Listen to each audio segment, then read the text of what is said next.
જો તમે ક્યારેય રાત્રે ખાલી બસમાં એકલા મુસાફરી કરી હોય તો આ વાર્તા તમારી છેલ્લી બસ ક્યારેય ચૂકવા નહીં દેશે.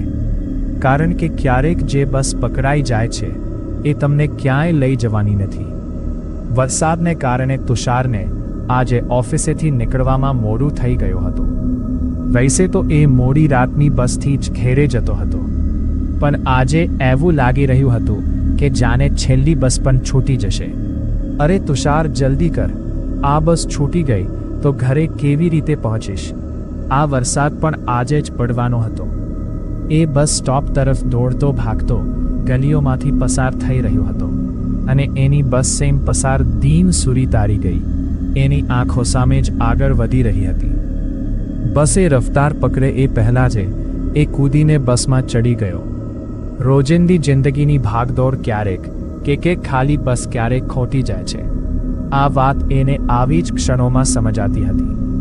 દરવાજા પાસે ઊભા રહી થોડી વાર હાંફ્યા પછી એ પોતાની હંમેશાની બારી પાસેની ખૂણાવાળી સીટ પર જઈ બેઠો. બહાર વરસાદ પડી રહ્યો હતો. ઠંડી હવા અને વરસાદના ટીપાણ એના મનને શાંતિ આપી રહ્યા હતા. વીજળી ચમકતી હતી ને વાદળો અચાનક જોરથી ગડગડાટ કરતા હતા. બસ પકડતા પહેલા આખી બસ ખાલી હતી. છેલ્લી સીટો પર ફક્ત તુષાર જ હતો. કદાચ વરસાદને લીધે લોકો વહેલા નીકળી ગયા હશે એટલે બસ ખાલી હતી. કેટલો થાકી ગયો છે આજે, આ વરસાદ, આ ભાગદોડ. બસ થોડી આંખો બંધ કરી લઉં, આરામ મળશે. થોડી વાર બેઠા પછી તુષારને ઊંઘ આવી ગઈ. બરાબર 2 મિનિટ પછી એની આંખ ખુલી ત્યારે એને જોયું કે બસ લોકોથી ખીચોખીચ ભરેલી હતી. અરે આ શું? હમણાં તો બસ ખાલી હતી. આટલા બધા લોકો ક્યાંથી આવી ગયા?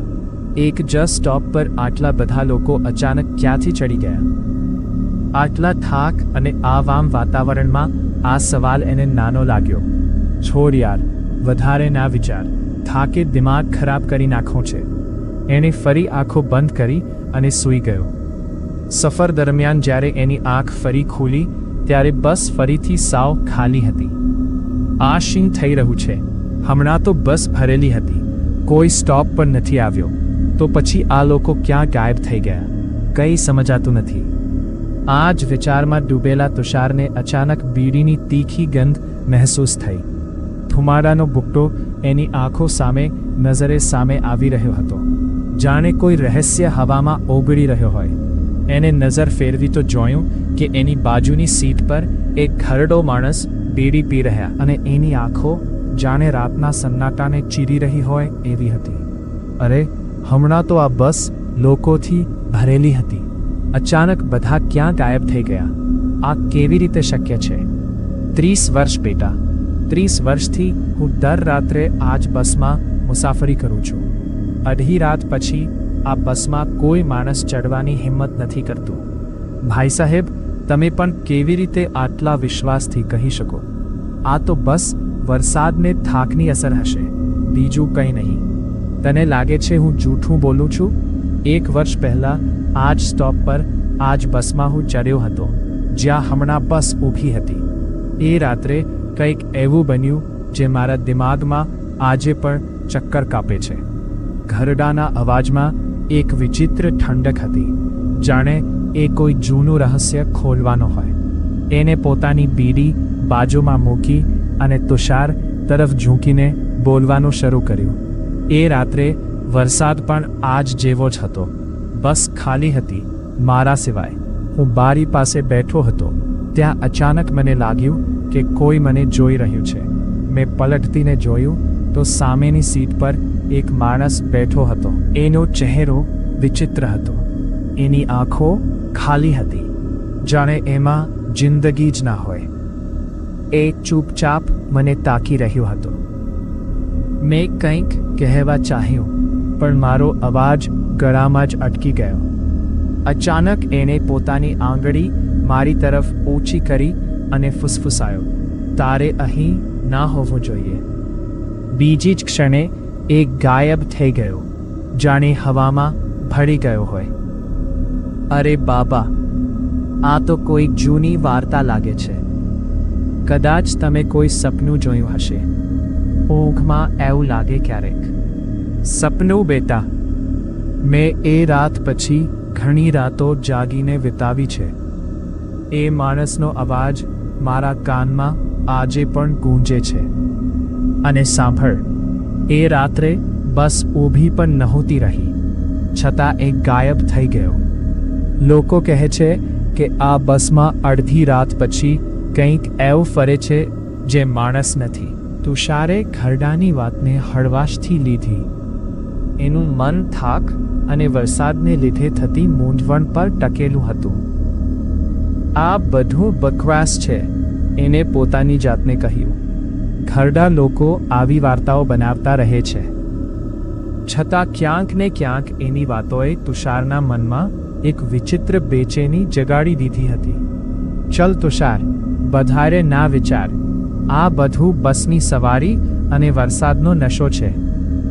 ઘરે પહોંચીને સૂઈ જા, બધું ઠીક થઈ જશે. ખરડાની રહસ્યમય વાતો સાંભળીને તુષારનું મન ભટકી ગયું. એના થાકે એને ફરી ઊંઘની ગોદમાં ખેંચી લીધો. એ એક જગ્યાએ માથું ટેકવીને સૂઈ ગયા. પણ બરાબર 5 મિનિટ પછી એની આંખો ખોલી. અંધારામાં બસનો સન્નાટો હજી વધારે ભારે લાગી રહ્યો હતો. એને આજુબાજુ જોયું અને એનું હૃદય ધક થઈ ગયું. પેલો ખરડા માણસ ત્યાં નહોતો. આ શું? હમણાં તો એ અહીં જ હતો. બીડીનો ધુમાડો, એનો અવાજ ક્યાં ગાયબ થઈ ગયું? આ બસમાં કંઈક તો ખોટું છે. ત્યાં જ તુષારની નજર સામેની સીટ પર પડી. ત્યાં એક માણસ બેઠો હતો, અખબાર વાંચી રહ્યો હતો. રાત્રે 1 વાગ્યે આ સુમસામ બસમાં કોઈ અખબાર વાંચી રહ્યો હતો.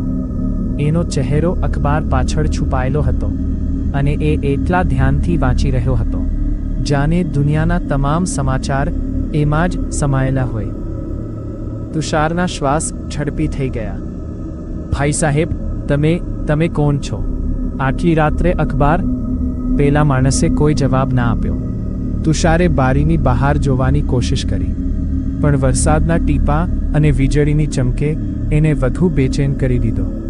એને ફરી પેલા માણસ તરફ જોયો ને ત્યાં જ એને અખબાર નીચે કરવાનું શરૂ કર્યું. જેવું અખબાર નીચે થયું, તુષારે એનો ચહેરો જોયો.